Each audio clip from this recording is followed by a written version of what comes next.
കാരുണ്യവാനായ എൻ്റെ ഈശോയെ, കാണപ്പെടുന്നതും കാണപ്പെടാത്തതുമായ സകലത്തിൻ്റെയും സൃഷ്ടാവായ ദൈവമേ, അങ്ങയെ ഞാൻ സ്തുതിക്കുന്നു.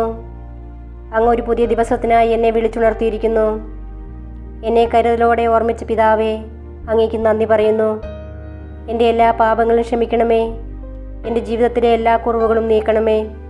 ശുദ്ധമായ ഹൃദയവും കളങ്കമില്ലാത്ത ആത്മാവോടും കൂടി ഞാൻ ഇന്നായിരിക്കട്ടെ. എൻ്റെ മനസ്സിൻ്റെ മുറിവുകളെ സുഖപ്പെടുത്തണമേ. എൻ്റെ ഇന്നലകളിലെ വേദനകളിൽ നിന്ന് എന്നെ മോചിപ്പിക്കണമേ. ഞാൻ അങ്ങയെ പൂർണ്ണ ഹൃദയത്തോടെ സ്നേഹിക്കുന്നു.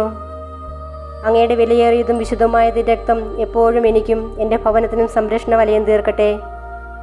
ഈ ദിവസത്തിൽ ശത്രു എനിക്കായി ഒരുക്കുന്ന എല്ലാ കെണികളും ഭേദിക്കുവാനും അങ്ങയുടെ കാരുണ്യത്തിൻ്റെ അനുഗ്രഹങ്ങൾ സ്പർശിക്കുവാനും എന്നെ അനുവദിക്കണമേ. എൻ്റെ കണ്ണുകൾ നിറയുവാൻ ഇടവരുത്തരുതേ. സന്തോഷവും സമാധാനവും സമൃദ്ധിയും എന്നും ജീവിതത്തിൽ നിലനിൽക്കുവാൻ എനിക്കിടയാക്കണമേ. ആമേൻ. 100-ാം സങ്കീർത്തനം. ഭൂമി മുഴുവൻ കർത്താവിൻ്റെ മുമ്പിൽ ആനന്ദഗീതം ഉതിർക്കട്ടെ. സന്തോഷത്തോടെ കർത്താവിന് ശുശ്രൂഷ ചെയ്യുവിൻ. ഗാനാലാപത്തോടെ അവിടുത്തെ സന്നിധിയിൽ വരുവിൻ. കർത്താവ് ദൈവമാണെന്നറിയുവിൻ. അവിടുന്നാണ് നമ്മെ സൃഷ്ടിച്ചത്. നമ്മൾ അവിടുത്തേതാണ്. നാം അവിടുത്തെ ജനവും അവിടുന്ന് മേയ്ക്കുന്ന അജഗണവുമാകുന്നു. കൃതജ്ഞതാഗീതത്തോടെ അവിടുത്തെ കവാടങ്ങൾ കടക്കുവിൻ.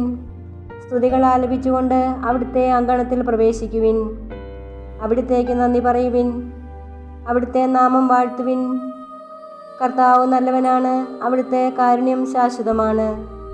അവിടുത്തെ വിശ്വസ്തത തലമുറകളോളം നിലനിൽക്കും. ഇന്നത്തെ വചനം. കർത്താവ് നല്ലവനും കഷ്ടതയുടെ നാളിൽ അഭയദുർഗവുമാണ്.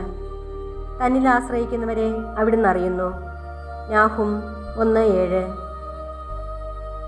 ഞങ്ങളുടെ കർത്താവേ, ഞങ്ങളുടെ ദൈവമേ, അങ്ങയുടെ ആരാധകരെ കൃപാപൂർവ്വം സഹായിക്കണമേ. അങ്ങയുടെ നാമം വിളിച്ചപേക്ഷിക്കുന്നവരിൽ അങ്ങയുടെ കാരുണ്യം സമൃദ്ധമായി വർഷിക്കണമേ. അങ്ങയുടെ ജനത്തെ രക്ഷിക്കണമേ. അങ്ങയുടെ മേജർ സ്ഥലത്തെ അജഗണങ്ങളെയെല്ലാം രഹസ്യവും പരസ്യവുമായ എല്ലാ ഉപദ്രവങ്ങളിൽ നിന്നും കാത്തുരക്ഷിക്കണമേ. സകലത്തിൻ്റെയും നാഥനായ ദൈവമേ, അങ്ങയെ ഞങ്ങൾ സ്തുതിക്കുന്നു, ആരാധിക്കുന്നു, മഹത്വപ്പെടുത്തുന്നു. പരിശുദ്ധ പരമദിവ്യകാരുണ്യമേ, അങ്ങയെ ഞങ്ങൾ ആരാധിക്കുന്നു. ആമേൻ.